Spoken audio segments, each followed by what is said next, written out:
Hello everyone, this is Sunil Jangra, your physics educator. Welcome to the channel. तो कैसे आप सब? आई होप सभी अच्छे होंगे, अच्छे से पढ़ रहे होंगे। तो आज का जो वीडियो है वो उन सब बच्चों के लिए रहेगा यार, जो बच्चे अभी क्लास 11 से क्लास 12 में आए हैं और फिजिक्स के रिगार्डिंग भाई साहब बहुत ही ज्यादा उन्हें टेंशन हो रही है, क्योंकि फिजिक्स का पेपर हर बार मुश्किल आ रहा है। तो डरना नहीं यार, स्टार्टिंग से हमें कैसे पढ़ना है, क्या हमारा प्लान रहना चाहिए, उन सब पॉइंट्स के बारे में हम यहाँ पे बात करने वाले हैं, ठीक है। और बहुत सारी चीजें हम यहाँ पे डिस्कस करेंगे यार, और मजा आने वाला है इस वीडियो के अंदर। सिर्फ एक रिक्वेस्ट करूंगा कि इस चैनल को आप लोगों के सपोर्ट की बहुत ज्यादा जरूरत है, तो इस वीडियो को जितना हो सके अपने सभी पढ़ने वाले फ्रेंड्स के साथ शेयर जरूर कर देना, ठीक है बेटा।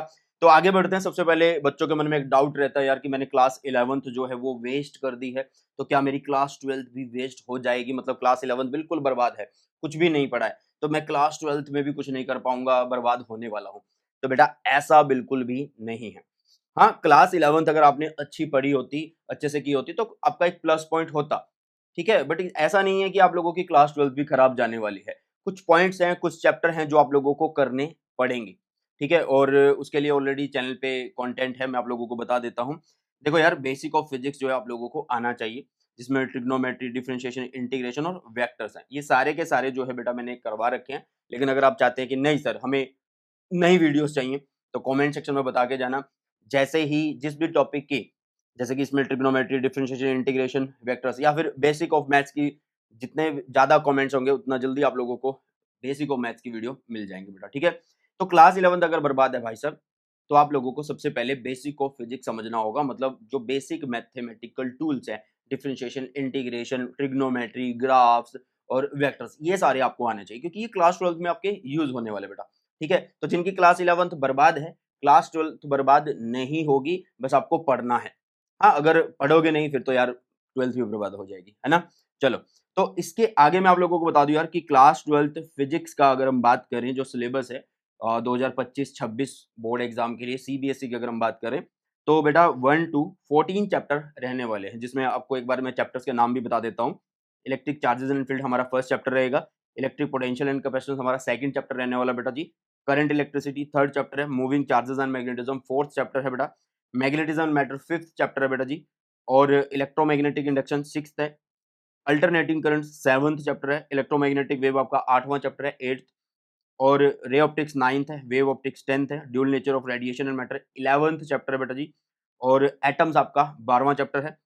13th जो है वो आपका न्यूक्लियाई है। और लास्ट वन जो है सेमी कंडक्टर डिवाइसेस है बेटा। मैं आपको एक बार बता दूं कि 14 चैप्टर में से 7 चैप्टर बिल्कुल आसान है, इजी है, बट वही है कि आपको पढ़ना पड़ेगा। हाँ, एक और खास बात की 11th से आसान होती है आपकी क्लास 12th बेटा जी।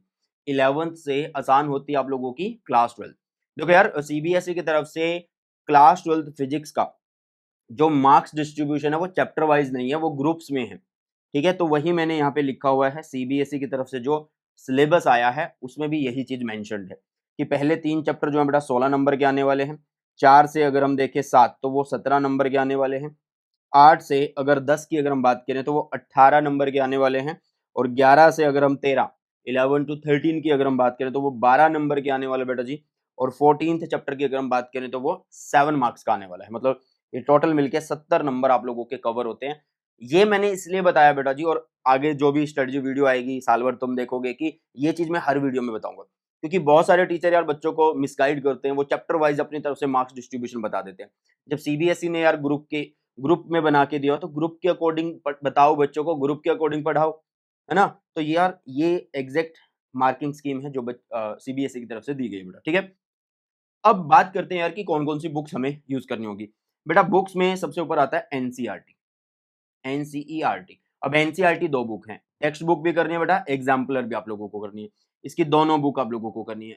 अब की बार जो पेपर देखने को मिला है ना, उसमें गलती क्या हुई है बच्चों से, उसमें गलती ये है कि उन्होंने एनसीईआरटी के ऊपर फोकस नहीं किया, उन्होंने एग्जाम्पलर के ऊपर फोकस नहीं किया, क्योंकि जो अब की बार का पेपर था, इस टाइम जो अभी आया था बेटा, जिसको बहुत फाड़ू पेपर बोला गया है ना बच्चों के पॉइंट ऑफ व्यू से, तो भाई वो इसलिए मुश्किल लग रहा है तुम्हें या उन बच्चों को जो तुम्हारे सीनियर्स थे, क्योंकि उन्होंने एनसीईआरटी एग्जाम्पलर या एनसीईआरटी के ऊपर फोकस नहीं किया। तो स्टार्टिंग से हमें एनसीईआरटी के ऊपर फोकस करना है। अब एनसीईआरटी यार एक ऐसी बुक है, बहुत मुश्किल बुक है, 2 पार्ट में आती है, पतली पतली सी 2 बुक होती है, 14 चैप्टर उनके अंदर समाये हुए हैं, है ना। तो यार थोड़ा मुश्किल हो जाता है एनसीईआरटी को डायरेक्ट पढ़ना। तो आपको क्या करना होगा, या तो आपको एनसीईआरटी नोट्स की जरूरत पड़ेगी, मतलब जो एनसीईआरटी बेस्ड नोट्स होंगे, या फिर आप लोगों को कोई एक रेफरेंस बुक की जरूरत पड़ने वाली है। तो एनसीईआरटी नोट्स मैं बोलूंगा कि आप खुद से बनाओ जब आप टीचर से पढ़ रहे होंगे, या फिर आप मेरे भी नोट्स ले सकते हैं जो आपको टेलीग्राम चैनल पे मिलते रहेंगे टाइम टू टाइम। और टेलीग्राम चैनल का लिंक आपको कमेंट सेक्शन में, पिन कमेंट में मिल जाएगा और साथ में डिस्क्रिप्शन बॉक्स में मिल जाएगा, ठीक है बेटा। इसके अलावा रेफरेंस बुक की अगर हम बात करें तो बेटा जी बहुत सारी बुक है मार्केट के अंदर, बट मुझे जो पर्सनली बच्चों के पॉइंट ऑफ व्यू से अच्छी लगती है वो एसएल अरोड़ा होती है, ठीक है। एसएल अरोड़ा बुक जो है वो अच्छी बुक है बच्चों के हिसाब से, ठीक है। पीवाईक्यू हमें लगाने चाहिए, बट अब की बार थोड़ा सा एडिशन है यहाँ पे।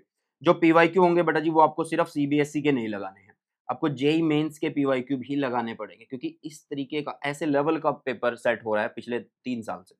तो आपको पीवाईक्यू करने जरूर हैं। बहुत सारे पब्लिशर हैं भाई साहब, बहुत सारे पब्लिशर की आपको बुक मिल जाएगी मार्केट के अंदर, लेकिन जो बहुत बढ़िया बुक मुझे आजकल मैंने मतलब चेक करके देखी है, वो आ रही है यार ओसवाल गुरुकुल की तरफ से, ठीक है। मैं बुक का लिंक डिस्क्रिप्शन बॉक्स में डाल दूंगा, वो जरूर से एक बार देख लेना, चेकआउट कर लेना, बहुत अच्छी बुक है बेटा, ठीक है। बट साथ में जेई मेंस की बुक भी ले लेना बेटा जी, जो जिसमें जेई मेंस के पीवाईक्यू, ठीक है। और इन द एंड लास्ट में जाके हमें जरूरत पड़ती है बेटा सैंपल पेपर किसी भी पब्लिशर का, बट मुझे जो सही लगता है वो ओसवाल की तरफ से जो आता है, ओसवाल गुरुकुल की तरफ से जो आता है, ठीक है। ये तो लास्ट में ही आएगा, ठीक है, और लास्ट में ही हमें ये करना होता है। तो एक सीक्वेंस है, मटेरियल मैंने बता दिया कि कैसे आपको करना, बट मैं फिर से वही बोलूंगा कि आपको नोट्स खुद से बनाने चाहिए, क्योंकि तुम्हारे नोट्स जो हैं भाई वो दी बेस्ट नोट्स हैं, वही सब कुछ है तुम्हारे लिए, सोना चांदी सब कुछ वही है, हीरा सब कुछ वही है, ठीक है। तो बुक्स की बात हो गई बेटा, चैप्टर्स की बात हो गई, अब बात करते हैं कि किस तरीके से पढ़ना चाहिए, कैसे हमें स्टार्ट करना चाहिए। देखो यार मैंने एक ही स्लाइड के अंदर सारी चीजें समझा दी हैं। सबसे पहले क्लास 12 से रिलेटेड जितना भी सब्जेक्ट का मतलब पूरे सब्जेक्ट का जितना भी मटेरियल है, क्वेश्चन हो, नोट्स हो, शॉर्ट नोट्स हो, फॉर्मूला शीट हो, कोई भी क्लास हम करेंगे उसके लेक्चर नोट्स हो, सारे के सारे आपको Telegram channel Sunil Jangra sir पे मिलने वाले बेटा। तो इस टेलीग्राम चैनल को जरूर से ज्वाइन कर लेना, लिंक डिस्क्रिप्शन बॉक्स में मिल जाएगा, ठीक है। अब स्टार्ट कैसे करना है यार फिजिक्स को। देखो यार अगर आप खुद से पढ़ने जाओगे तो कुछ समझ में नहीं आएगा, ठीक है। तो आपको लेनी होगी हेल्प किसकी, आपको हेल्प लेनी होगी बेटा जी टीचर की, ठीक है। टीचर की हेल्प लो, एक्सपर्ट की हेल्प लो, उसकी हेल्प से पढ़ो, मतलब टीचर से शुरुआत करो, टीचर की हेल्प लो। जब वो टीचर आपको पढ़ा रहा है तो आपको नोट्स बनाने हैं, खुद से नोट्स बनाने हैं बेटा, ठीक है।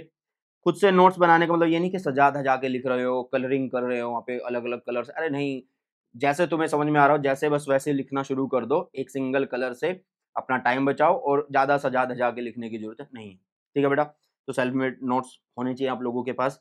जब टीचर पढ़ा दे आपने नोट्स बना लिए, ठीक है। नोट्स में आप इंपॉर्टेंट पॉइंट्स लिखोगे, इंपॉर्टेंट ग्राफ्स बनाओगे, इंपॉर्टेंट फॉर्मुलाज लिखोगे, इंपॉर्टेंट न्यूमेरिकल्स लिख लोगे ना। तो उसके बाद आपको कंप्लीट रिवीजन करनी है उस चैप्टर की, उस टॉपिक की जो आपने पढ़ लिया है। उसके बाद आप लोगों को क्वेश्चन लगाने हैं। अब क्वेश्चन जो प्रैक्टिस करना है ना वो भी 3 बुक से करने हैं, बट उसका ये है लेवल है। पहले आप लोग क्या करोगे बेटा जी, एनसीईआरटी के जो सोल्ड एग्जाम्पल है बेटा वहां से शुरुआत करो। एनसीईआरटी के जो सोल्ड एग्जाम्पल है बेटा जी वहां से आप लोगों को शुरुआत करना चाहिए। उसके बाद जो है एनसीईआरटी के एग्जाम्पलर जो है बेटा जी वो हम करेंगे, ठीक है। एनसीईआरटी के एग्जाम्पलर्स में से क्वेश्चन हम करने वाले हैं, सिलेक्टेड क्वेश्चन। और साथ में फिर आपके जो पीवाईक्यू होते हैं प्लस जेई मेंस के जो पीवाईक्यू हैं वो आप लोगों को करने पड़ेंगे, क्योंकि लेवल ही ऐसा आजकल सेट हो रहा है यार हमारे पेपर का, है ना। और साथ में बेटा जी जब आप क्वेश्चन प्रैक्टिस करने जाओगे तो आपको बहुत सारे क्वेश्चन ऐसे दिखेंगे जो फॉर्मूला बेस्ड होने वाले, तो आपके पास एक फॉर्मूला शीट भी हो, और वो फॉर्मूला शीट आप खुद से बनाओ, ज़्यादा बेटर है। नहीं तो आप मेरे द्वारा बनाई गई फॉर्मूला शीट भी जो है ले सकते हैं, चैनल के ऊपर मिल जाएगी। आपको सिर्फ यूट्यूब पे लिखना है formula sheet by Sunil Jangra sir, मिल जाएगी आपको, ठीक है। और नहीं तो इस टेलीग्राम चैनल में पीडीएफ में मिल जाएगी, ओके। और फिर इन दी एंड आप लोगों को एनसीईआरटी रीडिंग करनी है, ठीक है बेटा। देखो टीचर की हेल्प लो, खुद के नोट्स बनाओ, फिर उसकी कंप्लीट रिवीजन करो, क्वेश्चन प्रैक्टिस करो, फॉर्मूला शीट से आप जितने फॉर्मूलाज याद कर सकते हो करो, और फिर आपको एनसीईआरटी रीडिंग करनी है। आप डायरेक्ट एनसीईआरटी रीडिंग मत करो, ठीक है बेटा। तो ये एक सीक्वेंस है, एक तरीका है अगर आप क्लास 12th में फोड़ना चाहते हो फिजिक्स के अंदर। और आप ऑफलाइन पढ़िए ऑनलाइन पढ़िए वो आपकी मर्जी है। ऑफलाइन जाओगे तो किसी इंस्टीट्यूट पे आपको जाना होगा, है ना।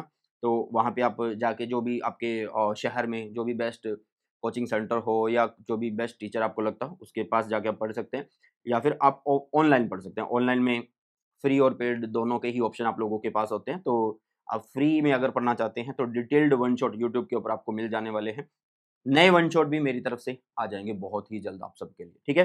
तो वन शॉट से आप लोग स्टार्टिंग कर सकते हैं, ठीक है। जैसे मैंने बोला कि आपने टीचर की हेल्प लो, तो वन शॉट वीडियोस को आराम आराम से देखो, 2-3 टॉपिक रोज से कवर करते चलो, नोट्स बनाते चलो, फिर रिवीजन करो, क्वेश्चन प्रैक्टिस करो, फॉर्मूला शीट देखो और एनसीईआरटी रीडिंग करो बेटा जी, ठीक है।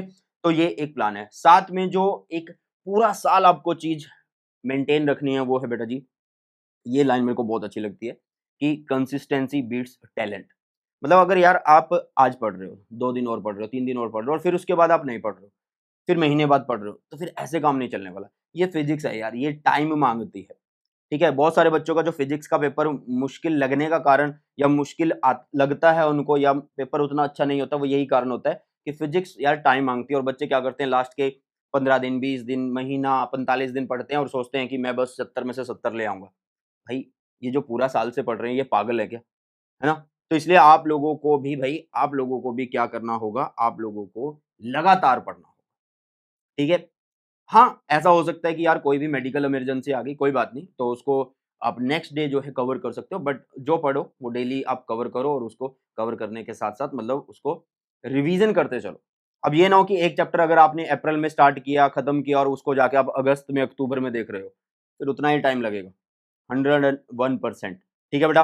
चलो, तो ये एक छोटी-सी वीडियो मेरी तरफ से और बहुत जल्द हम क्लास 12th फिजिक्स का सिलेबस इस चैनल के ऊपर लाने वाले हैं और ऐसा कंटेंट आएगा भाई साहब जो पेड बैचेज़ में भी आप लोगों को कोई नहीं देता है। बहुत बढ़िया कंटेंट इस चैनल के ऊपर फ्री ऑफ कॉस्ट आप लोगों को मिलने वाला है। सो बाय बाय, टेक केयर, जय हिंद, वंदे मातरम।